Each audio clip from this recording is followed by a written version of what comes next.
The cursed rescue station. Maren Wolff held the photograph she'd received 3 days ago. No return address, no explanation, just the image, Liam standing by the doors of Silver Peak Station, smiling, waving. On the back, someone had written in pencil, "He's still here." She stared at her brother's face and couldn't breathe. 2 years. 2 years she'd convinced herself that Liam had died in an avalanche, that his body would never be found. 2 years trying to forget his last letter, where he'd written about strange things, about the station that seemed to breathe, about voices in the blizzards. Now Maren drove up the serpentine road, through pine forest growing thinner with each turn. Snow fell in heavy flakes, accumulating on the windshield faster than the wipers could clear it. The radio warned of an approaching storm, the worst in 20 years. The local sheriff in the town below had looked at her with pity when she'd asked about the station. "You don't want to go there," he'd said simply. "Especially not now. Especially not before a blizzard." But Maren didn't listen to warnings. She was a mountain rescuer, used to cold, to danger, to mountains that don't forgive mistakes. She knew how to survive where others perished. The station appeared suddenly, a low building of dark wood, half buried in snow. Windows glazed with frost. Doors warped. Around it, only white emptiness and wind howling between the rocks. Maren stepped out of the car. The cold hit her face like a slap. She moved toward the station and stopped. In the snow by the doors were footprints. Fresh. A rescuer's boots. They led from inside, outward. Maren crouched, examining the tracks. The tread was clear, deep, as if someone had just walked out. But the prints ended after 5 meters, simply vanishing, as though the person had dissolved into air. She scanned the slope. Nothing. Only snow falling like a dense curtain, and distant pines swaying in wind gusts. No other cars, no people. The resort was 3 kilometers down the road, there was no one to be here. Maren approached the doors. The wood had darkened from moisture, hinges covered in rust. She pushed, the doors didn't budge. Frozen. She leaned her shoulder against them, strained, and suddenly felt something shudder beneath her palm. The doors opened by themselves. No creak, no effort, as if someone from inside had pulled them open. Maren froze on the threshold. Inside was warm. Not cold, not neutral, genuinely warm, as if the heating worked. The air smelled of coffee and smoke from a fireplace. She stepped inside. The station looked as if it had just been abandoned. On the table sat a cup with steam rising in a thin thread. The radio crackled quietly with static. On the wall hung a large regional map, covered entirely with red marks, dozens, maybe hundreds. Next to each mark, a date and initials. Maren moved closer. Her fingers found a mark dated 2 years ago. The red marker hadn't quite dried. Next to it were the initials, LW. Liam Wolff. Her heart pounded painfully. She touched the mark, and in that moment the radio came alive. Through the static broke a voice, male, distorted by interference, but recognizable. "Maren, can you hear me? Maren, don't stay here." She grabbed the walkie-talkie, pressed the transmission button. "Liam? Liam, is that you? Where are you?" Only static. Then, the voice again, now closer, clearer. "The station, it won't let go, Maren, run, while the doors are still." The connection cut out. Maren turned to the doors, they were closed. She hadn't heard them close. Hadn't heard a sound, movement, nothing. They were just suddenly closed, as if they'd always been that way. She ran to them, yanked the handle. The doors didn't move. She shoved with her shoulder, nothing. The cold metal didn't respond to her efforts, as if it had grown into stone. Panic stabbed beneath her ribs. Maren surveyed the room. 2 windows, both glazed with ice so thick nothing could be seen outside. She approached the nearest one, tried to open it, frozen. The radio crackled again. "You shouldn't have come, now you're one of us." Maren spun sharply. In the corner of the room, by an old mirror, stood a silhouette. A tall figure in rescue gear, face in shadow. He didn't move, only watched. And Maren suddenly understood, he'd been standing there the entire time, since she'd entered. She simply hadn't seen him before. Maren didn't move. The figure in the corner also froze, as if waiting for something. The air in the room became heavy, thick. Each breath took effort. "Who are you?" Her voice came out quieter than she'd intended. The silhouette stepped forward, and lamplight fell across his face. A man, about 50, with frostbitten cheeks and eyes that held no emotion. The patch on his jacket bore a name, Thomas Grayson. Maren knew that name. She'd read the reports. Thomas Grayson had been head of Silver Peak Station's rescue team. He'd died during that fatal operation 2 years ago. His body was found on the slope, frozen, with an expression of horror on his face. "You can't be here," Maren whispered. "We're all here," he answered without emotion. "All of us who couldn't save them. All who failed. You're here now too." He pointed at the map.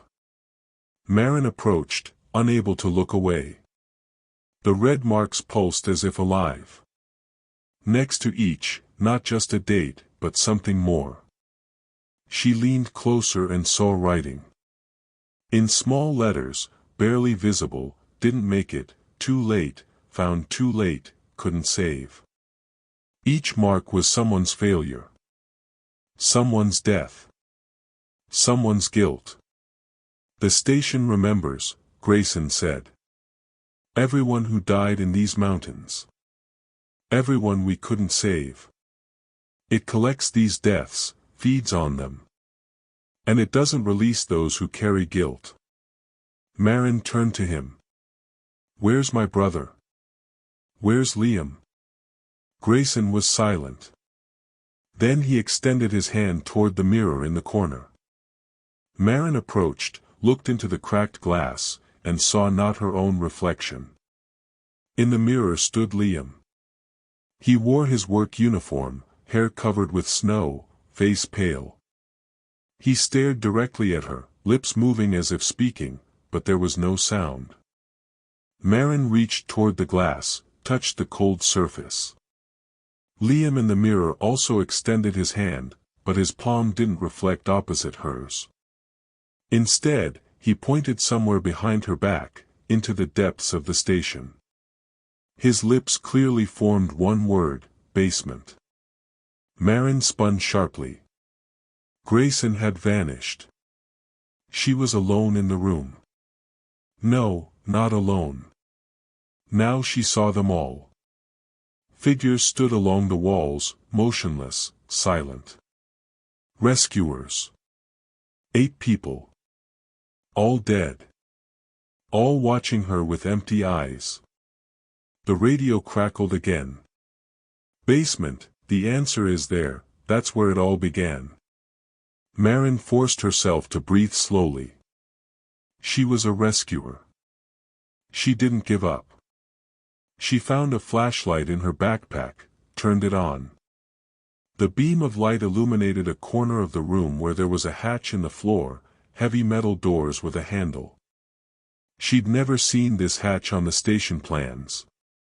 Maren approached, crouched. Touched the cold metal. The doors were warm. Wrongly warm, as if flames burned beneath them.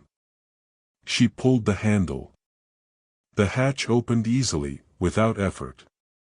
Down led a steep ladder, and below, darkness so dense the flashlight barely penetrated it. "Don't go down there," came a voice behind her. Maren turned. In the doorway stood a man in a resort winter jacket. Alive. Real. His face was familiar, she'd seen his photo in reports. "Kyle Drake," she said. "You were on the team."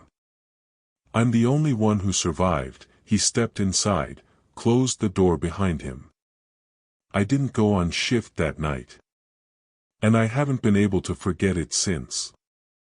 "Maren, listen to me, don't go into the basement. Your brother went down there. He didn't come back. But he's calling me." "That's not him calling. It's the station. It uses those we love to pull us deeper." The blizzard outside the windows howled louder. The station shuddered like a living thing. And somewhere below, in the darkness of the basement, Maren heard knocking. Rhythmic, insistent. As if someone desperately pounded on doors, begging to get out. Kyle grabbed Maren's arm, pulled her away from the hatch. "You don't understand," his voice trembled. "The station, it's not just a building. Something lives here. Something ancient. It came here with the mountains, long before people. It feeds on guilt. And the more we try to save, the stronger it becomes." Maren jerked her arm free. "My brother is down there. I can hear him." "No." Kyle grabbed her shoulders. "Your brother is dead. He died 2 years ago, searching for something in the basement. We found his body on the slope, but it was empty. Understand? As if something had sucked out everything that made him alive." The knocking below grew louder. Now it wasn't just knocking, it was voices. Dozens of voices screaming, pleading, calling for help. And among them, Liam's voice, clear and desperate. "Maren. Maren, please. I'm here. Help me." She couldn't bear it. She pushed Kyle away, stepped onto the ladder. He tried to stop her, but she was already descending into the darkness that swallowed her flashlight's beam. Cold struck from below, not ordinary cold, but something primordial, something that gnawed into bones. Maren stepped onto the basement floor, raised her flashlight. Before her was a room much larger than the station above. Walls covered with ice that glowed with faint blue light. And in that ice, figures. Dozens of figures, frozen, caught mid-motion. Rescuers, tourists, skiers, all those who died in the mountains over decades. But they weren't simply frozen. They were moving. Slowly, barely perceptibly, their faces contorting in silent screams, hands reaching through the icy thickness. In the center of the room stood Liam. He wasn't frozen. He stood alive, turned away, looking at something ahead. Maren stepped closer. "Liam." He turned. And Maren saw his face, empty eyes, a mouth opening too wide, skin cracking like ice. "You came," his voice sounded like an echo in an empty cave. "You finally came to save me. What happened to you?" "I found this place, Maren. I found the station's heart. Here lives something that can't forget. It collects everyone we failed. Everyone we didn't save. And now it wants you." Behind him, in the depths of the basement, something moved. A large shadow with no form, only outlines, a black stain on blue ice. It breathed. Maren heard it, slow, heavy breathing that filled the entire basement. Liam stepped toward her. "You always felt guilty, didn't you? For me. For everyone you didn't manage to save. The station feels this. It knows. And now it wants you to stay. Forever." His hand reached toward her, fingers long, unnaturally thin. Ice began spreading from his feet, crawling across the floor toward Maren. "Join us," he whispered. "There's no pain here. No guilt here. Only eternal winter and the voices of those we search for." Maren stepped back, but the ice had already wrapped around her boots, began climbing upward. From above came Kyle's shout. "Maren! Get out! Close the hatch! Now!" But her legs wouldn't obey. Maren stared at Liam, at what he'd become. Ice crawled higher, wrapping around her knees, cold penetrating through clothing, freezing skin. Another minute, and she'd become part of this place, another figure in the ice. "No," she whispered. Liam tilted his head, as if not understanding. "You can't leave. Guilt won't release you. You'll always remember. Always search. Better to stay here, where the pain ends." Maren looked into his eyes, those empty, dead eyes, and suddenly understood. This wasn't Liam. Maybe once it had been him, but now it was only a shell, the station's puppet, something using his face and voice.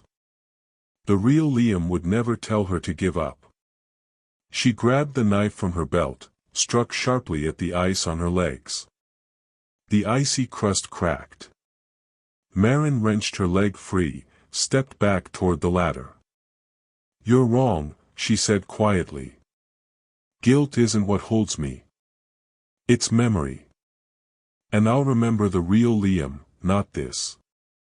The figure that had been Liam roared, a sound impossible for a human throat, one that echoed off the walls and made the icy figures in the walls move faster. The shadow behind him stirred, grew larger, began spreading across the basement. Maren spun and ran for the ladder. Kyle's hands appeared from above, pulled her up. Ice grabbed at her legs, crawled after her, but she tore herself to the surface, and Kyle slammed the hatch with all his strength. The metal doors rang. Beneath them something pounded, dragged, howled. Kyle threw his whole body weight onto the hatch. "Help!" he shouted. Maren grabbed a heavy table, dragged it onto the hatch. Then another, then a cabinet. The pounding below didn't stop but grew weaker, more distant. Finally, silence. Maren and Kyle stood, breathing heavily, staring at the covered hatch. The blizzard outside the windows suddenly died. The wind stopped as if cut off. "We have to go," Kyle whispered. "Now.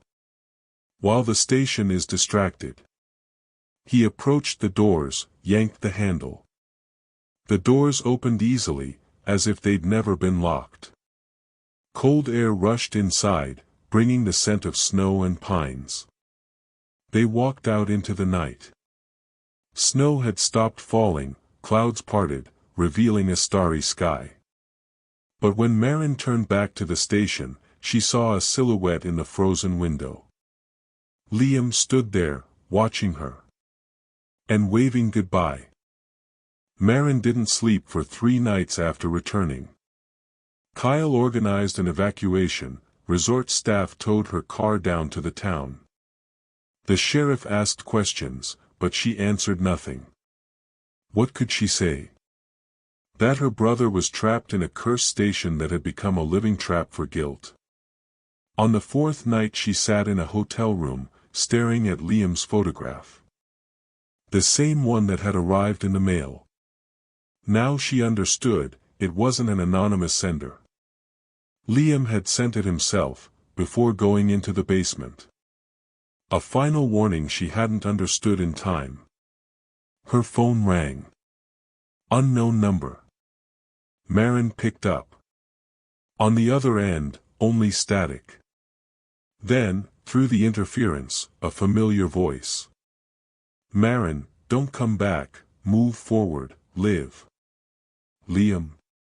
Her voice broke. But the connection cut out. The next morning Maren left Colorado. She didn't look back, didn't watch the mountains rising behind the window. Kyle had told her that Silver Peak Station would finally be officially demolished next month. But Maren knew better. Demolishing the building would change nothing. The station wasn't wood and nails. It was a place in the mountains where guilt became material.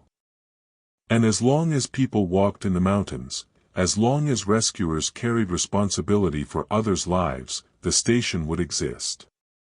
Perhaps in another form. Perhaps in another place. But it would always be there, waiting for the next person who came seeking answers. Waiting for the doors to open, from the inside outward.